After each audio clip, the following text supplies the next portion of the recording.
अभी किशोर सिंह जी। राधे राधे गुरु जी। महाराज जी, इनका भी सेम प्रश्न था। ये कह रहे थे कि जब सफलता प्राप्त नहीं होती, मतलब कर्म के उससे, तो क्या ऐसा सोच लेना चाहिए कि पूर्व प्रारब्ध में ऐसा लिखा, पूर्व प्रारब्ध में यही विधान है, इसलिए सफल नहीं हो रहे। आगे मेहनत करनी चाहिए या नहीं करना चाहिए, क्योंकि प्रारब्ध हर बार थोड़ी फेल कर देगा। एक बार, दो बार, तीन बार, चौथी बार तो हम क्रॉस ही कर जाएंगे, क्योंकि प्रारब्ध की भी एक सीमा है। वो कोई अविनाशी तो है नहीं, प्रारब्ध थोड़ी अविनाशी, वो तो विनाशी है। अगर हम नाम जप करेंगे और प्रयास करेंगे तो प्रारब्ध नष्ट हो जाएगा, हम आगे बढ़ जाएंगे। प्रारब्ध के भरोसे थोड़ी बैठे रहना, कोई पशु थोड़ी है, हम तो मानव है ना, मनुष्य है, भगवान के अंश है। हम प्रारब्ध को परास्त करेंगे तपस्या के द्वारा, भजन के द्वारा, साधना के द्वारा। रोहित जी। राधे राधे। राधे राधे महाराज जी। महाराज जी, आज के युग में असली सफलता किसे कहते हैं और उसे प्राप्त कैसे करें? सफलता हर युग में एक ही जैसी होती है, वह होती है भगवत प्राप्ति। नहीं, सब असफल है। तुम चाहे जितने बड़े पद में पहुंच गए, चाहे जितने अरब रुपया जमा कर लियो, चाहे जितना सुंदर परिवार हो, चाहे जितना सुंदर महल हो, चाहे जितनी सुंदर गाड़ियां हैं, मरोगे तो इनमें से क्या जाएगा? तो असफल हो गए ना भाई। कमाने यहाँ आए थे 70 वर्ष, 80 वर्ष, 100 वर्ष, 120 वर्ष, इसके आगे तो आयु है नहीं मनुष्य की। इतने में जो कुछ कमाया उसमें से 5 रुपए भी नहीं ले जा सके, तो असफल रहे कि सफल? असफल रहे ना। तो सफलता है भगवान की प्राप्ति हर युग में। चौं युग चौं श्रुति नाम प्रभाव, लोकों वेद नाम पाओ। यदि हर समय मधुर मधुर भगवान का नाम जप कर रहे, इससे बड़ा कोई योग नहीं। तेषाम सतत युक्ता नाम भजताम प्रीति पूर्वकम ददामि बुद्धि योगम तम एन मामुपयांते। जो प्रेम पूर्वक नाम जप करता रहता, उससे बड़ा कोई योगी नहीं। इसलिए यही सफलता है। हर समय, हर सेकेंड भगवान का विस्मरण ना होने पावे, हर समय स्मरण करो। यही परम योग है, यही परम सफलता है, यही परम लाभ है। समझ पाए? महाराज जी, इस सफलता को प्राप्त करने के लिए क्या करना पड़ेगा? भगवान से प्रार्थना करे। सबसे पहले साधु संगत। प्रथम भगति संतन कर संगा। सबसे पहली भक्ति भगवान के प्रेमी महात्माओं का संग हो, प्रेमी महात्माओं का, प्रपंचियों का नहीं। प्रपंचियों को नहीं। अगर प्रपंचियों को, तो वही प्रपंच भरा रहेगा। हंसी मजाक, ये रुपया पैसा, लेन देन, वो सब प्रपंच है। शुद्ध बात, त्रिगुणातीत बात, केवल भगवान से मतलब जिनको, ऐसे भक्तों का संग हो। महासंगस्त दुर्लभो अगम्यो अमोघस्य। महापुरुषों का संग दुर्लभ है।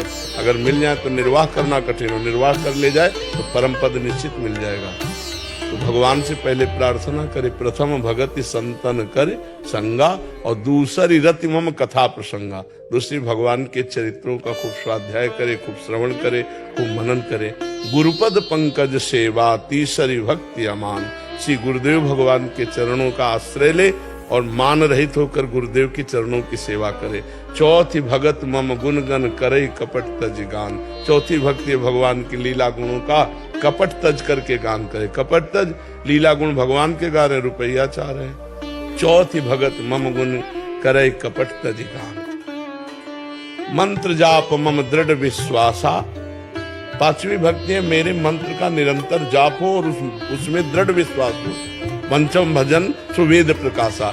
छठदम शील विरत बहु कर्मा, निरत निरंतर सज्जन धर्मा। छठवीं भक्ति है शीलवान बने, सहनशील बने। चाहे जितना मान हो या अपमान हो, दुख हो या सुख हो, निंदा हो या स्तुति हो, समान भाव रहकर। छठदम शील, और बहुत से उन कर्मों का त्याग कर दे जो भक्ति विरोधी कर्म है। छठदम शील विरत बहु कर्मा, और निरत निरंतर सज्जन धर्मा। जो संत महापुरुषों ने धर्म शास्त्रों में क्रियाएं कही है, वही कर्म करना चाहिए। अन्यथा उन कर्मों का त्याग कर देना चाहिए जो भक्ति विरोधी कर्म है। बहुत प्रकार से जो प्रपंच में उलझा देते हैं, उन कर्मों का त्याग कर देना चाहिए। नहीं तो मंत्र जाप होगा ही नहीं, भजन होगा ही नहीं, इतना उलझा रहेगा कार्यों में। छठदम शील विरत बहु कर्मा, निरत निरंतर सज्जन धर्मा। सातों सब मोहिमय जग देखा, मोते अधिक संत कर लेखा। सातवीं भक्ति है सारे संसार को भगवान का स्वरूप देखना और भगवान से भी अधिक बढ़कर संतों को मानना। सातों सब मोहिमय जग देखा, मोते अधिक संत कर लेखा।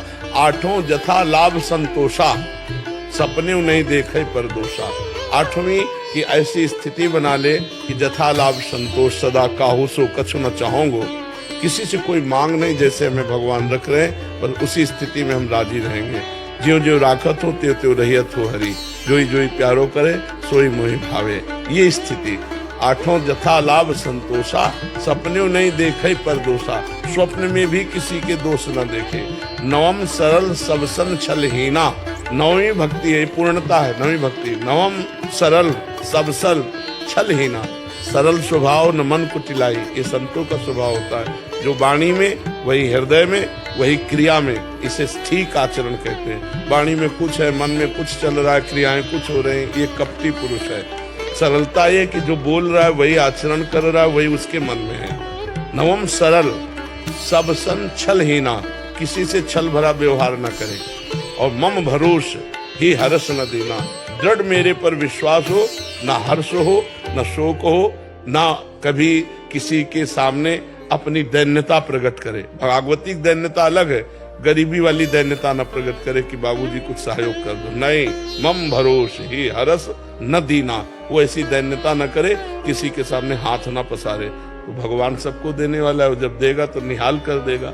नौ माँ एको जिनके हुई, अगर नौवीं भक्ति में एक भी भक्ति किसी को तो उसका कल्याण हो जाएगा, उसका मंगल। महाराज जी, आपने प्रथम पड़ाव संत संग बताया इसमें। तो महाराज जी, जो संसार में एकदम अभी भक्ति प्रारंभ ही नहीं हुई, उनको संतों के बारे ही पता नहीं है, विशुद्ध संत कैसे होंगे, कहाँ। भगवान से, इसीलिए हम सबसे पहले कहा भगवान से प्रार्थना करें कि हमें संत संग दिलावे। भगवान तो सब जानते हैं ना, तो भगवान से प्रार्थना करें तो ऐसे संतों के पास पहुंचा देंगे जिनके संग से परमार्थ पुष्ट होता है। ऐसा तो है ही नहीं कि असली संत है ही नहीं।